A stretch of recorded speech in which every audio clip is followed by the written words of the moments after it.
આજની સૌથી મોટી ચર્ચા, મર્દ કોણ?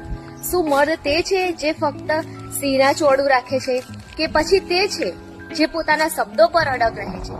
સમાજમાં ઘણીવાર અવાજ ઊંચો કરનારને તાકાતવાર માનવામાં આવે છે, પણ સવાલ એ છે કે શું ચીસો પાડવી એ જ હિંમત છે? સાચી હિંમત એ છે કે તમે આપેલું વચન નિભાવો. સાચી તાકાત એ છે કે તમે સંબંધોમાં સચ્ચાઈ રાખો, અને સાચી ઓળખ એ છે કે તમારી બોલીથી કોઈને ઠેસ ન પહોંચે. કારણ કે ઇજ્જત ડરથી નહીં મળે, ઇજ્જત મળે છે વિશ્વાસથી. આખરે એક જ વાત, મર્દાઈ શરીરમાં નથી હોતી, મર્દાઈ તો કેરેક્ટરમાં હોય છે. યાદ રાખજો, માણસની ઓળખ એની બોલી અને વલણથી થાય છે, દેખાવથી નહીં.